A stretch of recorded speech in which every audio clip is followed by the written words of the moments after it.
What's going on, everyone? Fearless Football Forecast here. It is week 3 of the NFL season. It's crazy to believe that we're already 3 weeks deep. Week 2 was definitely a very telling week. As we forewarned you after week 1, we said that a lot of what happened isn't necessarily true. And as you go along, you're going to find out more and more about each team. And I really think that this third week, especially looking at a lot of the matchups, we're really going to find out if certain teams are legit or if certain teams are really, really as bad as they've performed in weeks 1 and 2. So I'm super excited to discuss this with you today. We haven't really talked at all. So I'm really excited for this podcast today. By the way, we're going to be giving out our underdog of the week, which so far we are 2-0. Our suicide pool picks at the very end of the show. So far, we haven't lost those. And our touchdown scores. And as of now, we are 3 of 4 with that.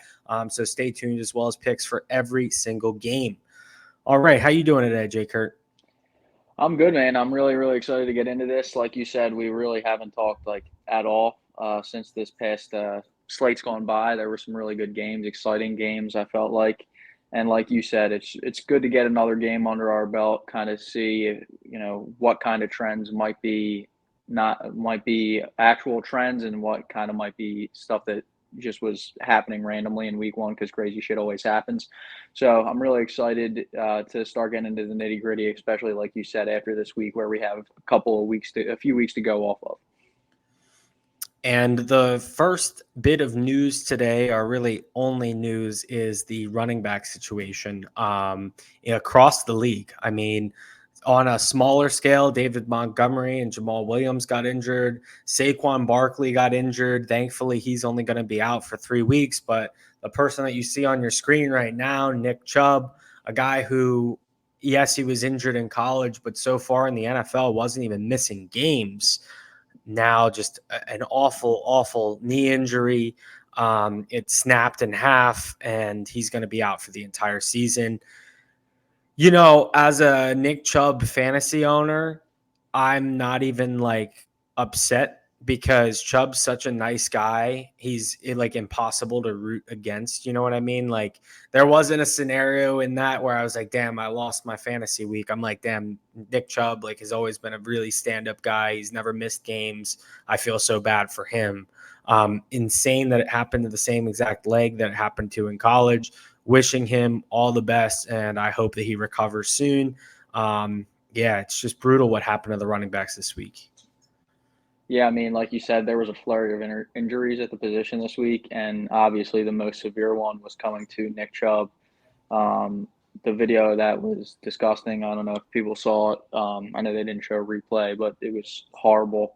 I feel so bad for the guy. A report came out saying that they're starting to think that he might need 2 separate surgeries, and that really wouldn't surprise me at all because the way that it looked like he tore everything, his kneecap, his butt, like it just looked so bad. And I'm just hoping that, he came back once before. I'm hoping he can do it again because he really is, in my opinion, he's one of the more exciting players in the league to watch. He's kind of, I think he's the best running back in the league. It's just really sad to see.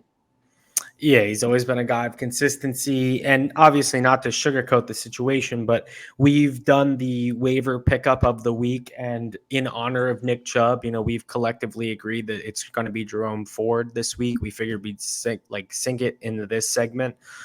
Jerome Ford available in most leagues. I actually spent every single ounce of my fab in 3 different leagues to pick up Jerome Ford because in 2 of them I had Nick Chubb, and then the other one I had Saquon. So I had to scourge around on the waiver wire. But honestly, Jerome Ford looked great in his time in the game. He had one 80-yard rush that ended up getting vultured by Pierre Strong. He should have had the touchdown on that drive as well. So it would have been a 2-touchdown performance at 150 yards. So definitely think that he is the main priority. Another bit of news that we could mention is that they re-signed Kareem Hunt. I think that Hunt's role is going to be pretty similar to his role before. And I think that I still think that Ford is going to be that every down back, whereas Hunt's going to be brought in, in more passing downs. Yeah, no, I completely agree. I'm a big Jerome Ford guy. I've always liked his talent. I actually have him in the dynasty league that we play in, where you beat me this week, you asshole. But yeah, he's one of those guys who I always felt like if he ever got the opportunity to prove himself and get a significant amount of touches, he's going to produce. And I still feel the same exact way, even with them bringing in Kareem Hunt. Like you said, I completely agree. I think he's going to be exactly what he was last year, and honestly, maybe even less because he was not good last year. And you know, no training camp, no OTAs. He hasn't been with a team. We can assume that he's been with a trainer, but at the same time, Kareem Hunt is not really known as like a hardworking stand-up guy. So there's a world where he really hasn't been doing much training. He comes in out of shape, and he's even worse than he was last year. So he really doesn't. He really doesn't scare me in any way when it comes to Jerome Ford, and I agree. You snagging him in our league, in our redraft league that we're in. I went in on him pretty hard as well, but obviously, you went all out, and I think that that's going to end up working out for you. To be honest, I think it's worth it. Yeah, no, definitely worth it. And our next segment, we're doing our touchdown scorers of the week. I'll start off since I'm 2-0 so far on these. I had Cam Akers week 1, Ken Walker last week. Cam Walker ended up with 2 touchdowns. I'm going a little bit odds crazy this week. I took the little safer plays last week with the running backs, and this week I am going to go tight end, and that is George Kittle. He's sitting right now, depending on the book, like plus 185 all the way. I've seen him up to plus 215. Fantastic value on George Kittle, who's a guy with Brock Purdy that had a significant amount of touchdowns since Purdy started and took over the load. And so far, he was injured week 1, so he really wasn't involved in the offense that much. And then last week against the Rams, they needed him in the blocking game a lot more against the Rams defense up front. The Giants have been susceptible to tight ends so far this season, as well as just probably a positive game script, mostly running backs and tight ends. I like George Kittle in this game. I like him as the first touchdown scorer. I think that so far after last week, him having a very unselfish week, this week he asked for some more targets and Brock Purdy delivers them. So my touchdown lock of the week is George Kittle.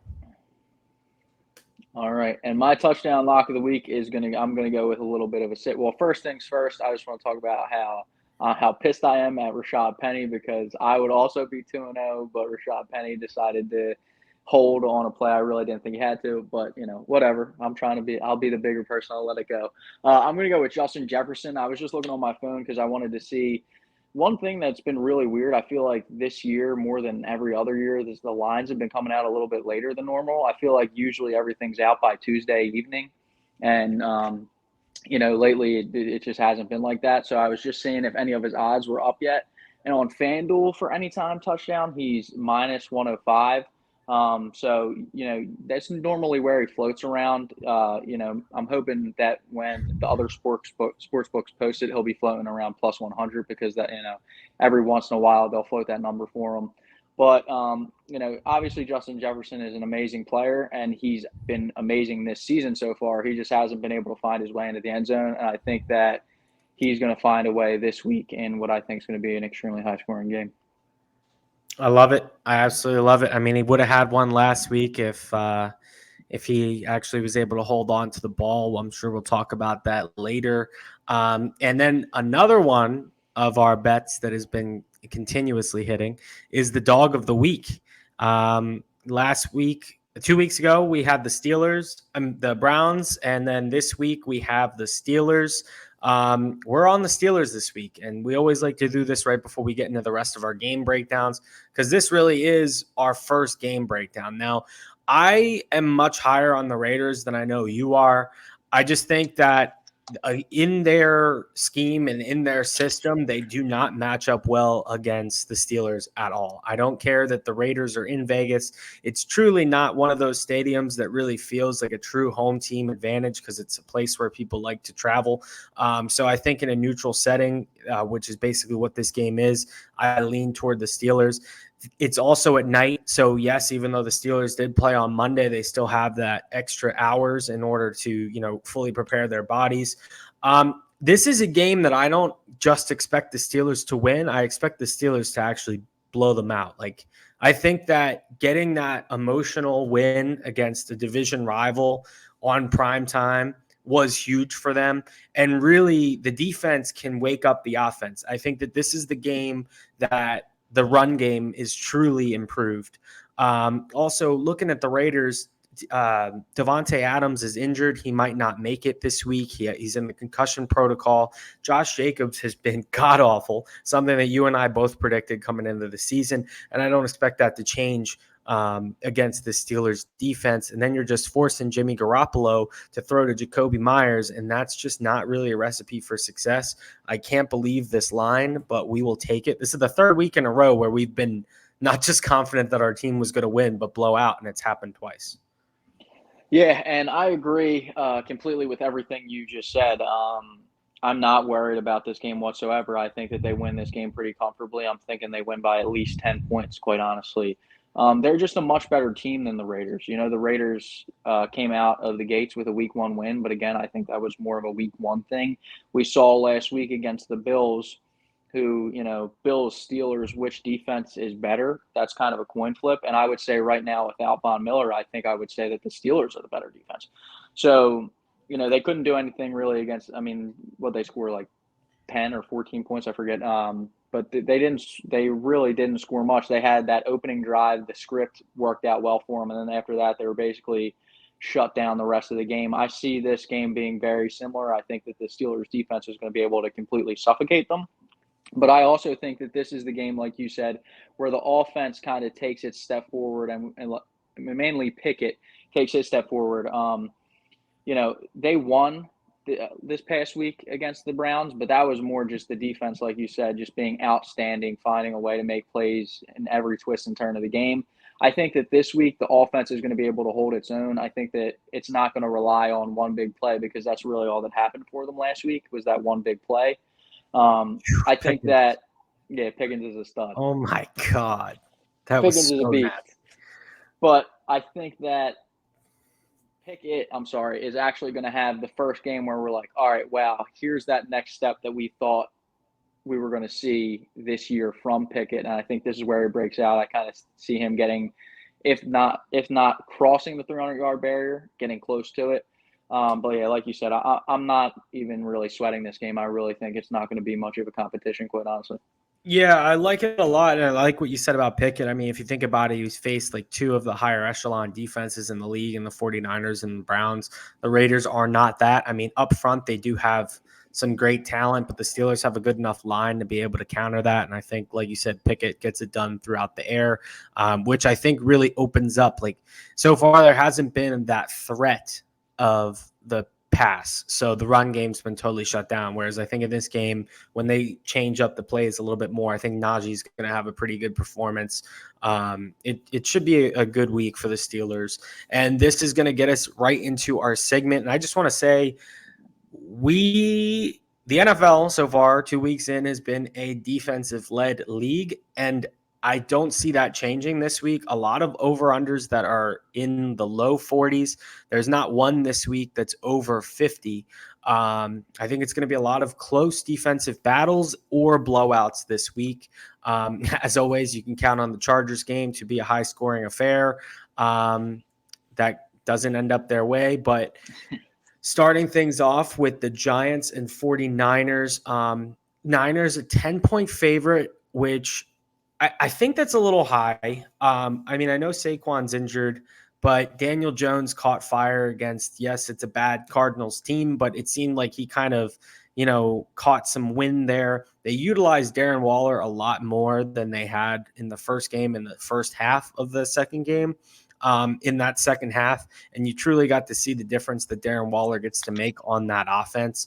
Not saying that Saquon's not essential to their offensive success, but I think as long as Daniel Jones can, stand in the pocket, I think that they can cover in this scenario, but I still am going to lean and go with the 49ers. I just don't think the Niners are worth minus 600, even though they are home. I expect the Niners to sack Daniel Jones a lot, and I really think that their defense is going to be the true factor in this game.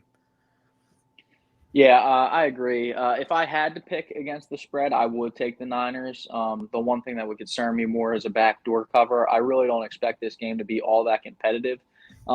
It's kind of what you saw to me, and it's not going to be anywhere near as bad because week one was just absolutely disgusting. But I think it's going to be similar to week one in the sense that the defensive line of the 49ers is just going to abuse the offensive line of the Giants. And I think that Daniel Jones is going to make plays, but it's going to be one of those games where without Saquon, he's going to have to make plays every play. You know what I mean? Like usually, a few plays a game and you can get a win, in an ideal scenario. I think that the only way that the Giants would win this game is if Daniel Jones is the perfect quarterback. And I think that for them to stay competitive, he would have to be damn near perfect, not exactly perfect. But I just think that the 49ers, their defense is so good. They're going to bully the Giants' offensive line and the Giants' defense. We mentioned it when we were going through the division previews. I didn't expect the Giants' defense to be as good as it was last year. It kind of got lucky in very opportunistic times. I mean, the Cardinals scored 28 points last week, so I just think this is going to be ugly. I'm sad that it's a primetime game and the 49ers are going to win all the way. All the primetime games this week are pretty shit. Moving on to the first game in the 1 o'clock window, a really good one. I think this is going to be one of the better watches of the week. I know since you already have your game of the week picked, I'm going to go with this one, and that is the Falcons and the Lions. Two teams that are both on the come up. The Falcons, we're the ones that were high on the Falcons. I don't know how many other people were, but we're not too shocked that they are 2-0. So far, I mean, I had them as my suicide pick week one, and I had them over the Packers last week. This is an interesting game. I don't expect the Falcons to end out of this one 3-0. I think that last week for the Lions, with David Montgomery going down, they really didn't want to change up their game plan and bring in Jahmyr Gibbs as much as they really smokescreened. I think that this week that does change. I think that Gibbs does get a lot more carries this week. Also, stylistically, Pete Carroll has just been rolling through the Lions since Dan Campbell's been there. The Seahawks are now 3-0 against the Lions with both of those coaches. So at the end of the day, the Seahawks just got in a great opportunity last week and stylistically matched up. I think the Lions bounce back. I think they cover. I think they win this game outright, and that's one of my favorite picks as far as value goes this week. Yeah, so this is a game this week that I'm very, very excited to watch. But to me, this is a coin flip game. I definitely lean that the Lions are going to win this game just because Aiden Hutchinson has looked absolutely phenomenal so far through two games, and I think that he's going to be a consistent pressure thorn in Desmond Ritter's side. And last week you saw, he was good enough to make a few plays here and there. But the one thing about last week's game was the Packers were really, really hurt by the end of the week. Jones didn't play. Watson didn't play. Bakhtiari ended up not playing. So the big thing here, them missing Montgomery, I'm not really concerned about for the Lions. It's more Vitae, who I think, that was a major knee injury, obviously, and then Taylor Decker, who I think is still questionable as of right now. So hopefully he plays, but I'm going to go with the Lions as well. I think that the Falcons are going to stay close in this game. I think it's going to be a really, really fun game. And if I was, talking in the betting sense, I wouldn't go anywhere near this game personally. And up next, we have, I know, your most excited game of the week, Chargers versus Vikings. This one should be great. I haven't seen the line on it. Okay, it's literally even. They're both minus 110 right now, and that's how it should be. These teams Are the same. these teams are pretty much the same. Yeah, pretty bad defenses. On paper, they have good front sevens. They should do a little bit better than they have. I said last week that I thought that the Titans were going to win. This Chargers team just cannot defend anything whatsoever. And Kirk Cousins is coming off of one of his best performances of his career in a game that the Vikings should have won. And I'm going to go with the Vikings in this game. I like them.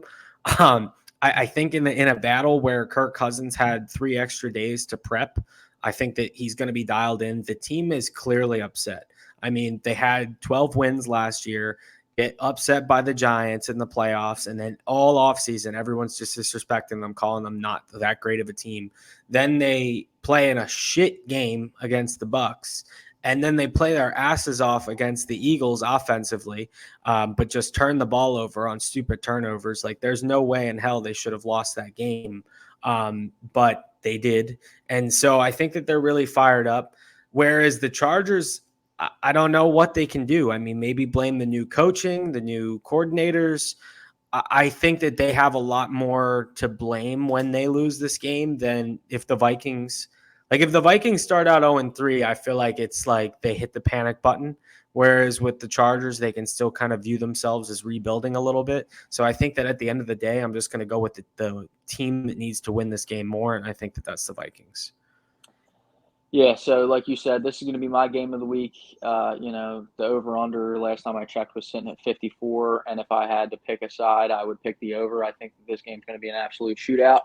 And would I be surprised if the Vikings won this game because Kirk Cousins just completely blows up? I would not, but I'm going to, I've done it 2 weeks in a row. I'm going to do it one more time, and if they lose, I'll get pied in the face again. I mean, the Chargers have been extremely disappointing these first 2 weeks, but you see it, they just find a way to lose.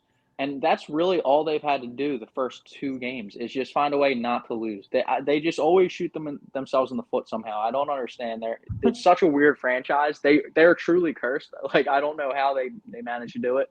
Um, One thing that you said about the Vikings needing the win, I think that the Chargers need to win just as much. I mean, they're in an AFC. First off, they made the playoffs last year, so that expectation has been set. You need to start making the playoffs. Staley is on the hot seat. The Chargers really don't fire coaches mid-season, like even going back like 3 or 4 years ago with Anthony Lynn when he was making terrible decisions in the middle of games and everyone thought he should be fired. They kept him until the end of the year. So, if the Vikings do somehow win this game, I think that there's a chance that Staley could get fired because he should. He's an awful coach. He's a defensive coach whose defense is horrible. With amazing talent, not just in the front seven. Their secondary on paper is good too. They're just such a frustrating team, to be quite honest with you. But I think this game is going to be awesome. I think that they're finally going to settle in and find themselves with a win here. Eckler being out sucks, but against a team like the Vikings, whose defense is, pretty soft, I'm not really all that concerned. Like I said, I'm more just excited to kind of just see the fireworks go off than anything. I'm not going to get myself too invested on either side, but I am going to lean Chargers. Yeah, Justin Jefferson is going to have a field day. I mean, Yeah, everyone is. He might break the record this year. I just, that's just a game where you don't want either team to lose. Really. Breaking news. Speaking of that game, Cam Akers has been traded to the Vikings. That's an interesting move. Especially because Madison had a very bad performance too. Yeah, and I know, you ended up softening on him by the end of the offseason. I always thought Alexander Madison was a trash can. So I'm excited. I mean, it might the thing with running backs is you really don't need to get acclimated to the playbook too much. It's just like, all right, run this hole, run that hole. I mean, he'll definitely be a better goal line back, just even if they need that for this week. So that's exciting. I think that's a pretty solid landing spot. I think that he's way better talent-wise than Alexander Madison. I think Cam Akers obviously just has some sort of attitude problem. God only knows what's going on. Yeah, what is every single year this happens. They hype him up before the season. Everything's saying he's going to be our starter. He's the guy. He's going to do great. Then he doesn't play the majority of the beginning of the year, and then he snaps at the end of the year, and then the cycle just repeats itself. And now it actually happened where he's gone. And moving on to the next game, this is another game. This game, the last game that we mentioned, and the Falcons-Lions game, and at the beginning of the show when I said these are going to be the defining week of these teams that you wouldn't necessarily expect to have certain records. I think this is another one here with the Saints and the Packers. It's pretty much a close line. Packers are favored -2. I think it's inexcusable for the Packers to have let Desmond Ridder get 20 points in the fourth quarter. I think that if their defense plays that way against Derek Carr and this Saints offense, I think that there's going to be a lot of a lot of issues there. The one positive thing for the Packers is that the run game is pretty much neutralized. I do expect Kendre Miller to be pretty involved this week. I expect Taysom Hill to get like maybe 10 carries this week. And I think that this is the week where Derek Carr really takes that next step as far as their passing goes. The Saints defense has also looked phenomenal. I'm going to go with the Saints in this one. Yeah, so we're on opposite sides on this one again. I'm going to go with the Packers. I think last week was more of, we're obviously both big on the Falcons. I think that, both great teams played last week, and I'm hoping that the injuries kind of benefit the Packers a little bit more this week. Watson, he's been out the first 2 weeks. Hopefully, he was doing individual drills today. Hopefully, he can play. Same with Jones, and then Bakhtiari. I think they expect to play. So even Bakhtiari being back would be a big help. I'm just not impressed by the Saints' offense, quite honestly. It's been pretty putrid. Their offensive line is awful, like just 100% locked and loaded. The offensive line sucks. And the Packers have a good defense. I'm a big Chris Olave guy. I think Derek Carr is good when he's not under pressure, but I think that the Packers are going to be able to get pressure.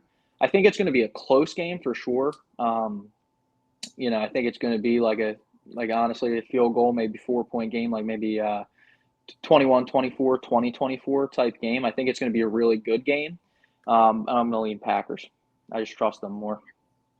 Yeah, I figured that we would be on opposite sides on that one, and that's not one where I'm expecting anyone to blow anyone out. Like you said, it should be a close game. Yeah. Up next, we have the Houston Texans taking on the Jacksonville Jaguars in Jacksonville.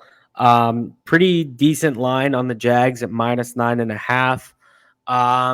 CJ Stroud hasn't looked that bad, in my opinion. Like, I don't think Stroud's done that bad. A lot of yards. I think he has maybe the most. I think I heard a stat where he had the most passing yards from a rookie in his first 2 games. I'm not sure if I'm 100% right on that. I think that's what it is. A lot of utilization of the receivers last week with Tank Dell and Nico Collins.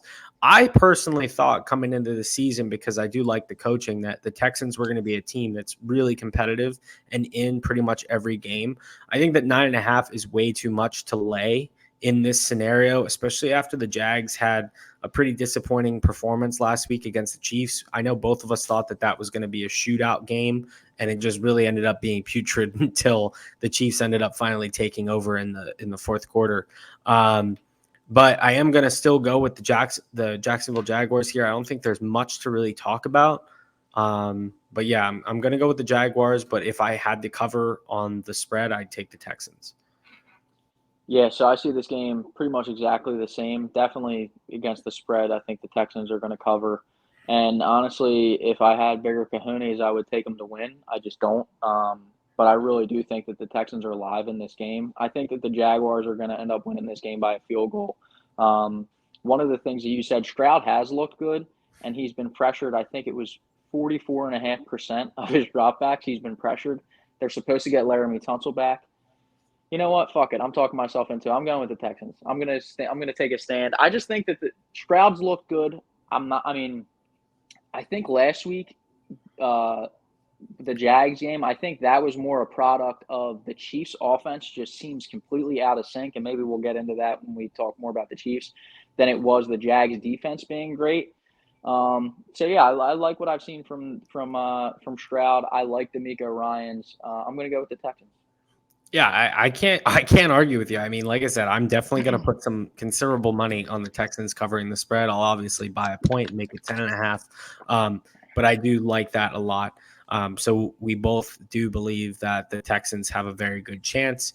Up next, another really exciting game. And can we just talk about what the hell happened at the end of that Broncos game last week? That's why I wore this jersey to honor them. I That game mean, was awesome. how the hell does one of the most improbable Hail Marys of all time happen? And then that's the one time that the ref decides not to throw the flag for PI. That was funny. Like, usually in that scenario, you'd be like, even like maybe one finger on someone would be a PI, and that would be something where you would, as a fan, just go, all right, well, it makes sense. They just had a crazy play. But instead, he was completely draped over the receiver for like 20 seconds. And somehow, after one of the most miraculous triple bounce off the helmet Hail Marys of all time, they still end up losing the game because of no PI. I truly feel for the Broncos. I mean, they should have won that game. See, what I found that was funny about the Hail Mary is when he threw it up, it would kinda look like a duck, like, it was, like, all wobbly. I was like, "Oh my god." Like, he's lucky it bounced off somebody's head because you can no receiver would have just been able to hands catch it. Um, yeah, that game was awesome. It was really, really fun to watch. Um, and, the Commanders held on. That's why I'm repping their jersey today, just to I felt like they performed pretty well at the end there. But like you said, it always sucks when it seems like a game comes down to a penalty. Like when it's the last play, like last year in the Super Bowl, you could say, "Oh, what if?" You know. But at the same time, if you're the Broncos, don't put yourself in a situation to where you need to make a 2 point, and if your receiver gets mugged, you're beat. You know what I mean? But it was an awesome game, and to get into this week, them playing the Dolphins, I don't think it's going to be quite as fun. Maybe they keep it close for the first quarter, but in my opinion, I think that the Dolphins are going to end up winning this game pretty comfortably. My only concern is Waddle is currently still being evaluated for his concussion. You hope that he can come back. It was a Sunday night game, so you don't know if that's going to have any effect. Um, and then right when we were starting, Tyreek Hill was limited today at practice for an ankle, but I think that's more of one. Tyreek Hill is one of those guys who his ankle is hamstring and he just still plays and he still balls out. So I'm not really concerned about that. I think Hill's definitely going to play. And quite honestly, as long as one of them play, I'm pretty confident that the Dolphins are going to win this game. I don't think that the Broncos defense is good enough to contain the Dolphins and Tyreek. And I certainly don't think that the offense is going to be able to handle the pass rush from Bradley Chubb. I think Bradley Chubb is going to feast this week, quite honestly. I think he's going to have a huge game. So I think we see a little bit opposite on this game. Similarly to how you pick the Texans is like your big underdog. Like I always want to pick one as well. I'm actually going to go with the Broncos in this game. The Dolphins have played now not just 2 games on the road, but 2 games cross country on the road. They were in LA week 1, up in New England week 2. They just had a very tough game against the Patriots in a game that I didn't think was going to be close at all. It's like the perfect scenario where Vegas is giving a team that probably shouldn't be favored more than 150 in any matchup. Minus 270 right now, I think, is insane to put on this game. The Broncos looked great last week to start that game. They just collapsed in the second half. And after, like, I can't imagine how intense their practices were all week, because Sean Payton did not come back to the NFL to start 0-3. So I think that they're going to do everything in their power to win this game. If Waddle does end up being out, obviously Pat Surtain can't fully cover Tyreek Hill, but I think that that's going to at least neutralize a little bit of the offense. The Dolphins haven't really found their run game yet. So if their offense is neutralized, I think over time that defense is going to be able to get a little bit beat up. Jerry Jeudy came back last week, didn't really do much to start, but now he should be fully acclimated in this offense. I'm going to go with the Broncos winning this one. And that brings us to the Colts-Ravens game. And this game, I don't think the spread should be close. Like, I think the Ravens blow them out. The Ravens look like the team that I anticipated them to be. I'm like, we both called it last week as they were our dogs of the week. They looked very, like, so much more improved on the offensive side of things. Lamar Jackson was finally, airing the ball out. I think that continues this week against a Colts team that Anthony Richardson might not start on. I would jump on that line now, because if I'm there, I see how great this rookie quarterback has played. I want to protect him for his future. I wouldn't be rushing him back out there. I mean, he almost got injured in the first game via concussion. He got it looked pretty bad last week when he went down. If they roll out Gardner Minshew in this game, and that's officially confirmed, this line's going to jump to at least -12. So I love it right now where it sits. Yeah, I just think that the Ravens win this one really, really comfortably, maybe by 20 or more points. Yeah, so I don't see them winning by quite that much, but I think they're gonna at least cover the current number. I think they'll win. They'll end up winning by 2 touchdowns. I don't think it's going to be. I think week one when they play the Texans are a scrappy team. I think the Colts are a scrappy team, but I think like we mentioned last week, the Ravens had a little bit of rust going on, brand new offense, no Mark Andrews. Um, I think that they're going to take care of business and they're going to win from between 10 to 14 points. I really don't see, especially I'm assuming. By the way, I'm assuming that Gardner Minshew is going to be the one that plays. I like Minshew. He can make plays, but he's not the type of guy that's going to carry a team to victory. He's more of a guy that, if he was around a great team, he's a good quarterback for that type of situation, but he's not going to carry the Colts to a win against a better team in the Ravens. So I think that they're going to win pretty comfortably as well. Yeah, I mean, as of now, the spread's -7. That's insane. That's Yeah. insane if Gardner Minshew's there and the Yeah. Ravens are at home. Yeah, like you said, jump on that now because once it's officially, because do you Yeah. think Richardson's going to play? I I don't would think so. I Yeah. would be pissed as a fan of Richardson's long-term outlook. I would be very upset with the Colts if they played him this week. No, I agree, and I don't think that they will. I don't think they're going to risk it. I don't think they're going to risk it in terms of him in the future, and I don't think they're going to risk the backlash that they would get because it was such an obvious concussion and all the shit that happened with Tua last year. I just don't think they're going to risk it. So, like Chase said, jump on that now while you have a chance. And that brings us to the final game of the 1 o'clock slate. Honestly, after talking about it, I'm much more excited for these games than I was. And this was one of the games that I had pinned down for the week. Patriots Jets, another really close game, divisional rivals, both of them in need of a win. The Patriots really in need of a win. I watched that entire Jets Cowboys game. I do not think that the Patriots are anything close to the level of defense that Dallas is. I'm actually going to lean with the Jets in this one. It's not a very confident pick, but I am going to go with the Jets. I don't think that Zach Wilson looked that bad. I mean, yeah, he had 3 turnovers, but it is one of the best defenses, if not the best defense in the NFL right now that he played against. Garrett Wilson was still able to break free for a great play. I think that the run game is actually going to be pretty solid this week. I think that Breece Hall, who commented, he said pretty outright that one of the main reasons why they lost that game so much was because he didn't get as many touches. I think that if Kenny Gainwell was able to rush as much as he did against the Patriots, that Dalvin Cook and Breece Hall will have no problem rushing against this team. I actually like the Jets a lot. I think that their defense is the best defense so far that the Patriots have actually faced. I don't think that Mac Jones is going to perform as well as he has in the last 2 games. So I'm going to go with the Jets. I don't even think Zach Wilson needs to be there in order for the Jets to win. I think they win by 85 Bears style. Just give them the run game and the defense. I think they end up winning this game. Yeah, so I agree. I think the Jets are going to win this game. Like you said, defensively for the Jets, I think that this is the best defense the Patriots have played all year. And I think it's going to show this week. Offensively, one of the things with Zach Wilson, he did end up throwing a few interceptions, but he really didn't until they were down to the point where they were like, all right, Zach, let's make some plays. And I don't expect the Patriots to ever get up to a point where they're like, all right, Zach, we need to be in comeback mode.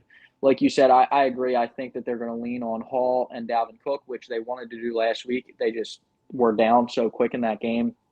I think that you're going to see a little bit more of the week one running game where, Breece can break off a couple big runs here and there, and it'll get him in situations to get some points.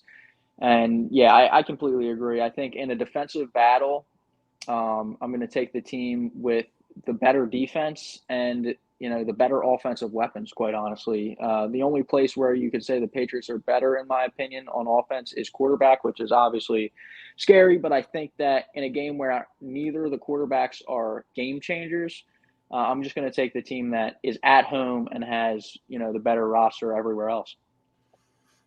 And up next, a game that I expect us to be on the same side on, Bills versus Commanders. The Bills did bounce back last week. I don't know how much of it was the Raiders just being really bad or the Bills actually getting their shit together. I'm going to side on the fact that the Raiders are really bad. And in this game against the Commanders, I think it should be exciting, more exciting than people expect. But at the end of the day, I am still going to go with the Buffalo Bills getting this done on the road.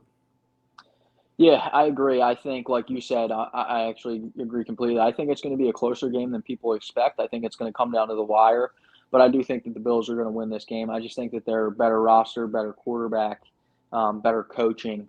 Um, but yeah, I really do think that this is going to be a really fun game to watch. I actually think there's going to be more points scored than expected in this game.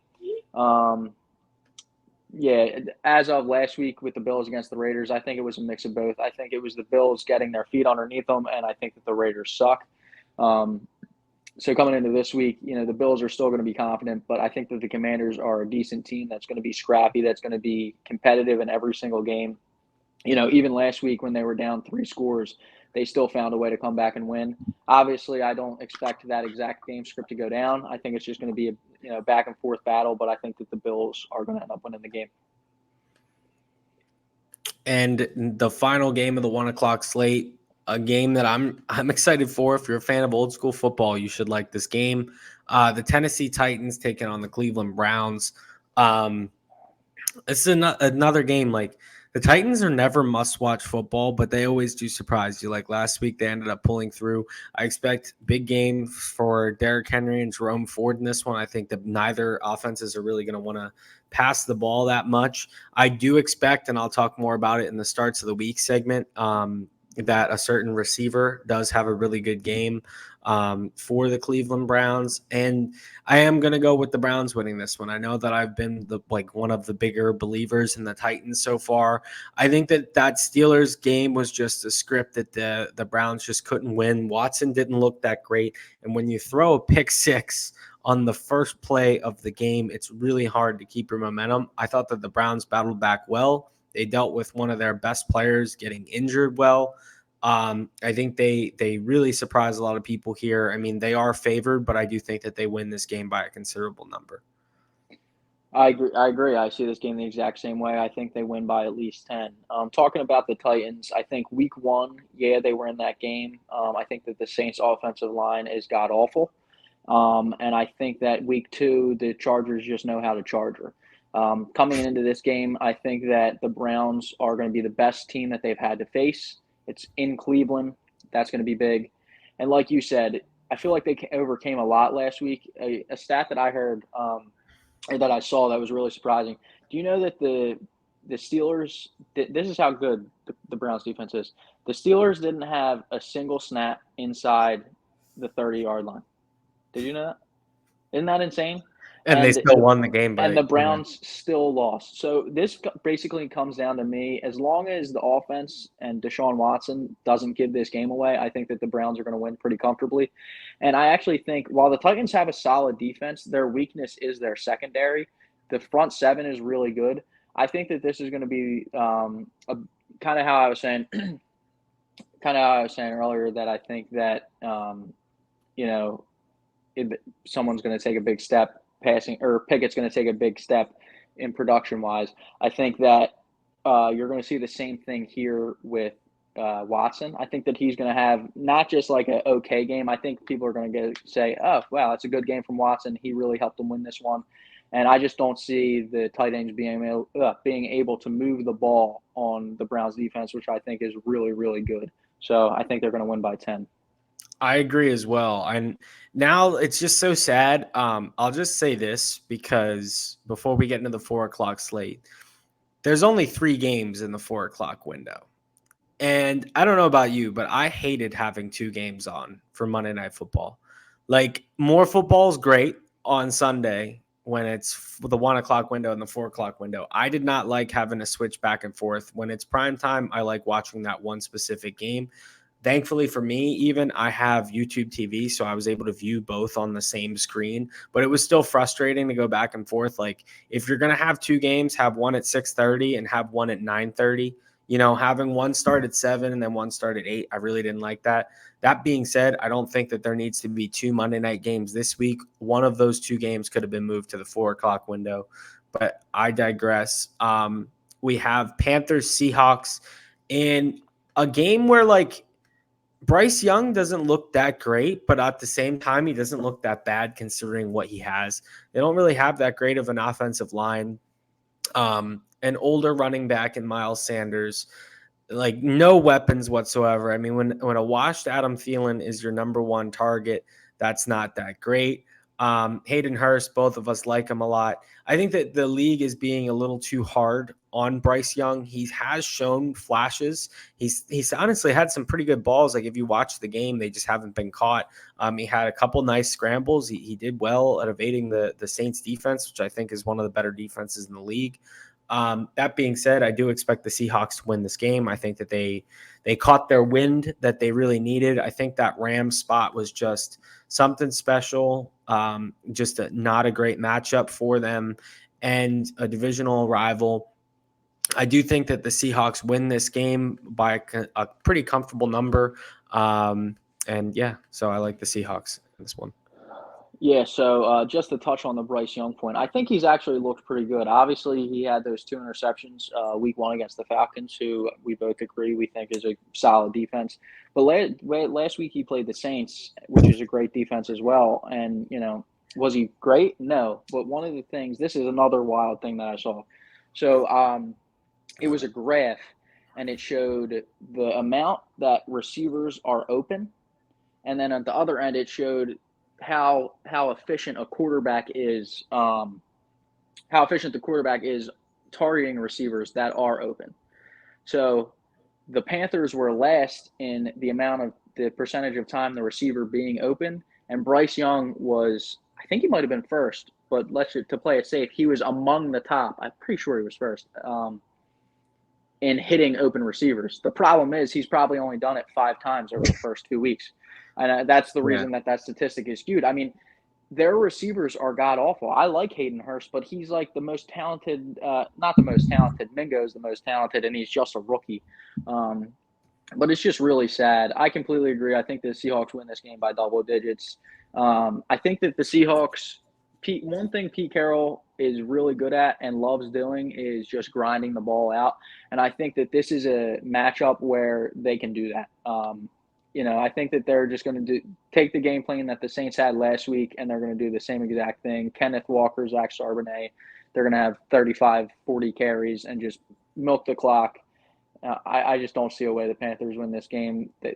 I feel so bad for Bryce Young. I really do. It's so sad. Yeah, no, it is. It is. It's a bad situation. I mean, but that happens when you trade a lot of talent in order to have that number one pick. What if I they know, had right? DJ Moore? That's Exactly. one of the biggest what ifs for me, because I think And Moore might be doing better than he does on the Bears. I agree. I think that we're about to talk about the Bears in a second, so I'll wait for that. All right, so I'll just go right into the Bears Chiefs then. So yeah, we got the Bears and the Chiefs. Justin Fields has been god awful so far. The Chiefs seem to have found their offensive stride by the second half of that game. Sky Moore finally being utilized. Travis Kelce, any game he plays, he's going to find the end zone. This is a game, though, where I am tempted to take the Bears against the number. It's 13.5 right now. I'll buy a point, make that 14.5. I do think that against this Chiefs defense, Justin Fields can get something going, and I still believe that Justin Fields is talented. But at the end of the day, the Chiefs are going to win this game. They should stop them. I'm just a little scared because in a shootout, I could see the Bears maybe having a chance, but I am still going to go with the Chiefs. Yeah, so before I get into what I think is going to happen in the game, did you see what Justin Fields said today at his press conference? Yeah, he was like robotic. And that he thinks maybe it's the coaching. That's just such a dysfunctional place, and I just don't want to be any part of it. I do think that Fields is going to be better, and I can see the coaching being a problem. Did you see that they ran that? Did you see the pick six at the end of the game? So there's a pick six at the end of the game. This is where Justin Fields was, 8 yards away. He tries to throw a little flutter screen pass. Shaq Barrett, one hand, intercepted it. Well, guess what? They ran that same screenplay 3 times in a row. The first time there was a flag against the Bucks. The second time there was a flag against the Bears, and then the third time it got pick six. So I agree with them. The coaching has been god awful. So getting into the game, I do think the Chiefs are definitely going to win. But like you said, I would prefer the Bears if we're talking spreads. I think the Chiefs defense is legit, but I think that if Fields is let to do his thing a little bit more and not okay, this is the play, let me do it. Because you saw it a couple weeks ago when he ran dead into that sack, or was that he ran? No, it was this week. He could have went right. He could have went left. He'd have had green grass straight in front of him. He was sitting in the pocket for 5 seconds too, and he was like, nah, and he ran dead into a collapsing pocket. It was insane. So I think that this is going to be the first game where we see Fields actually kind of last year style where he's running the ball all over. But I think the Chiefs win this game. I think that this is a perfectly timed game for the Chiefs because their defense has been great, but their offense has been awful.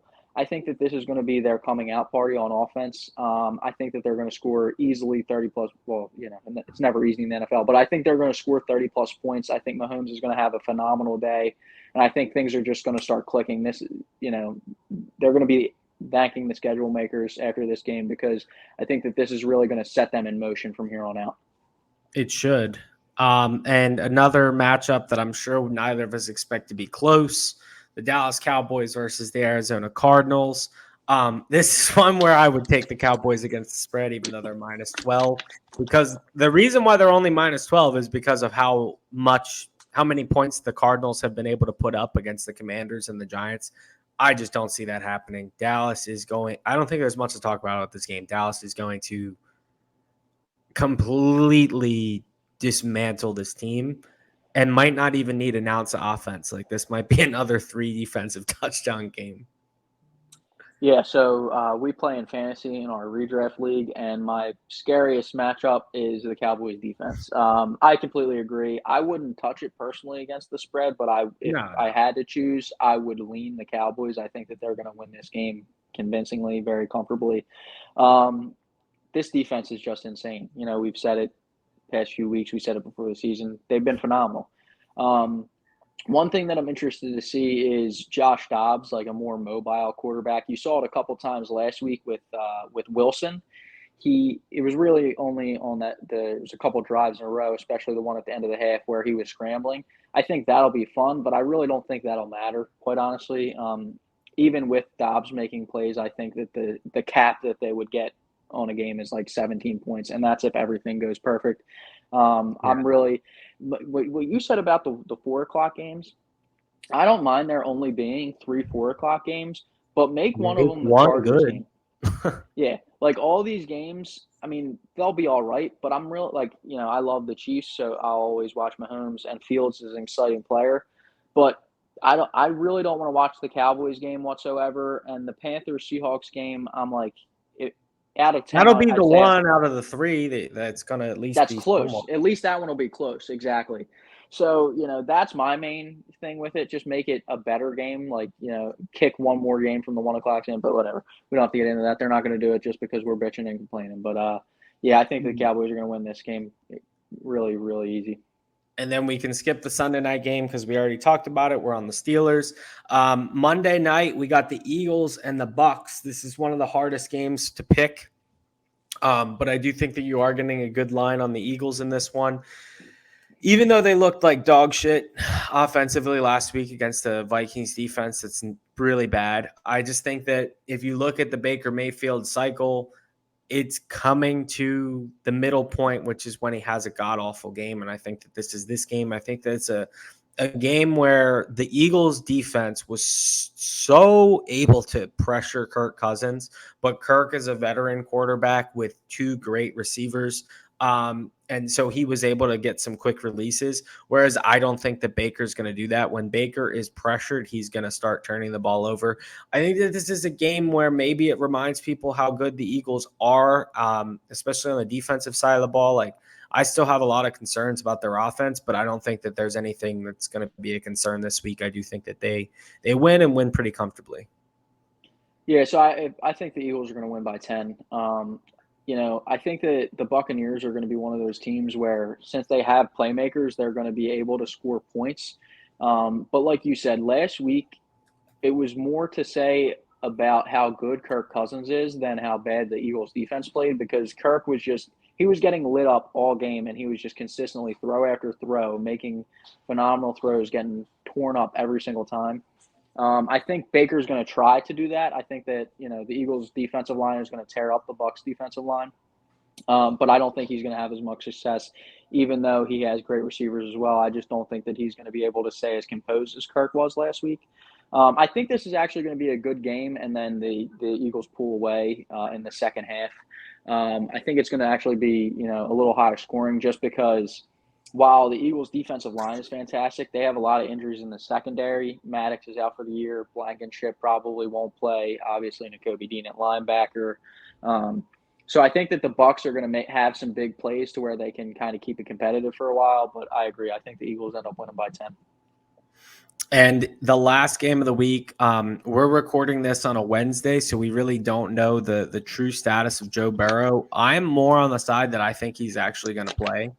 I do think that Burrow ends up suiting up for this one, and I love the Bengals in this spot, honestly.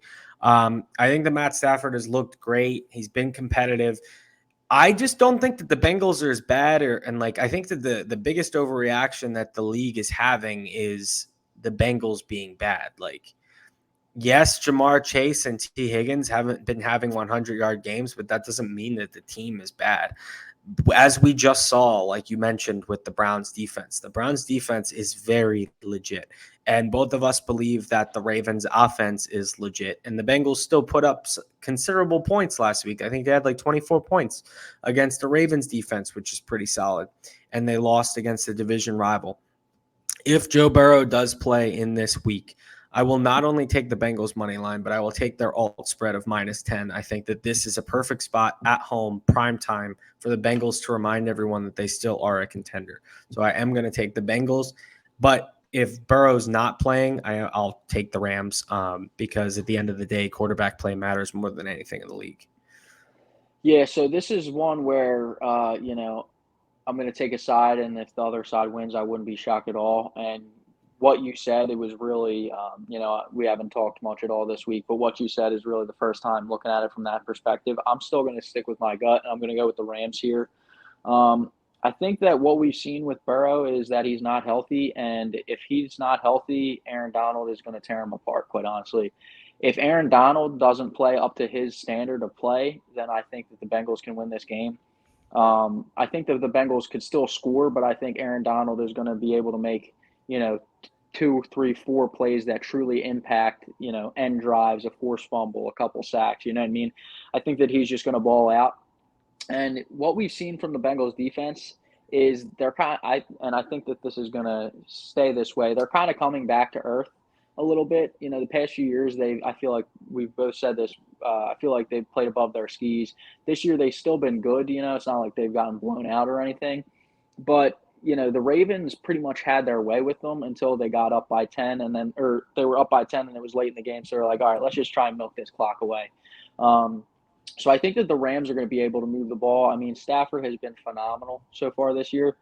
So I think that the Rams are going to be able to score, and I'm just going to hope that Aaron Donald can kind of, tear up the Bengals defensive line or offensive line and make a few big impact plays to give them the edge. Yeah, I mean, it'll be really interesting. It's definitely going to be a close game to watch. And so we did talk a lot about these matchups, even though we got a later start, like an earlier start than we usually do for the matchups. But I think it was important that we talked about them a lot. I do have to go to a function soon, so we'll run down our fantasy starts of the week pretty quickly. At quarterback, I have Kirk Cousins this week. We talked about how many points we thought were going to be in the Chargers game. Therefore, I really like Cousins. So far, every quarterback, even Ryan Tannehill, has had decent weeks against them. Yeah, I consider him with mine. I'm going to go with Justin Fields here. I said it earlier. I think that this is going to be the game where he starts consistently running the ball. I think that there's a decent shot that he gets 100-yard rushing, quite honestly, and that's the reason I'm putting him here. I don't think he's going to have a great day passing, but I think he's going to run the ball quite a bit. which always adds the fantasy points. And speaking of run the ball, my running back start of the week is going to be Kenneth Walker. Had 2 touchdowns last week, not as many carries because of the game script was more of a shootout. In this one, like you said, the Seahawks are going to just pound the rock against the Panthers. Therefore, I think that he's going to get about 25 to 30 touches in this game. I really like him a lot. I think he might have another 2 touchdown game as well if you saw what happened in that Saints game on the goal line. Yep. And then my running back, I'm going to go with Joshua Kelly. I don't expect Austin Eckler to play again this week. He was out today, Wednesday's practice. And, last week was a tough spot. The Titans have a really good run defense. The Vikings do not. We saw it last week. DeAndre Swift carved them up for 180 yards. Obviously, the Eagles' offensive line is one of the best in the league, but the Chargers have a good enough offensive line. I think that Josh Kelly is going to have a good game. And at wide receiver, I'm kind of going with a crazy dart throw here. Elijah Moore, a guy who has looked so good on the actual film, but hasn't really produced. He had 9 targets last week, only caught 3 of them. That's why his stat line was so low, but still 9 targets in a matchup against a team in Tennessee that has one of the worst secondaries in the league. I think that Elijah Moore has a great week, and I'll say that I think he's going to get a touchdown this week as well. All right, and then my wide receiver, we talked about him a ton before the season started, and I think this is going to be the week that he truly breaks out. Obviously, he's been great week 1 and week 2. Jordan Addison. We mentioned the shootout. I think that Jordan Addison is finally going to have one of those games where he gets a lot of targets. I think that the Vikings are just going to have to pass the ball so much. And I think that he can get 10 targets. I think he's going to go over 100 yards, maybe even better than over 100. You know what I mean? I think he's going to have a fantastic game. I'm so excited to see it, and I think that he's really going to show the world it's not a fluke. And finally, at tight end, I'm going to go with Taysom Hill. If he's available in your league at tight ends, you have to start him. With the injury to Jamal Williams, the Saints are going to need to run the ball a lot. He got a lot of work last week in that game against the Panthers, and that was with a healthy run game. In this one, I expect a lot of written out plays for him, some scheme work with him, maybe a touchdown, at least 10 carries. I like that a lot. I agree. I think he's going to be really involved this week. And then my tight end, I'm going to go with Pat Freiermuth. We talked about it, the game pretty extensively, but the thing I wanted to reiterate is I think that the offense is going to take that step next week, and I think Freiermuth is going to be a big part of that. I could see him getting, 80 yards and a touchdown. And the last segment of the day, our suicide pool. I will let you go first. Yeah, I took the Eagles week 1. I took the Bills week 2. This week I'm going to go with the Cowboys. I would be absolutely astonished if the Cardinals somehow won this game. So I'm just going to play it safe. Go Cowboys. I went with the Falcons week 1 and the Cowboys week 2. I wish I could use the Cowboys again. I'm going to roll the dice again. This is one where I was really thinking that I was going to go with the Niners, but after talking about it, there is still that possibility that they do lose the game. I am going to go with the Seahawks because I don't think I'm going to take them again at all this season, and I do like them in this spot. I actually just looked it up. Bryce Young might even miss the game. There's reports that he might be injured and Andy Dalton might start. The coach even came out and said that Dalton, they believe, would possibly give them a chance to win the game. And so give me all of Seattle right now. I don't want Andy Dalton to Adam Thielen. Yeah, so now all the 4:00 games are going to suck. Yeah, now all the games are going to suck. All right, ladies and gentlemen, we will catch you all next week. Make sure to like this video, subscribe, check out our DFS videos. Both of our lineups have been doing pretty well, as well as our best bets, which, as you know from watching this podcast, we know what we're talking about.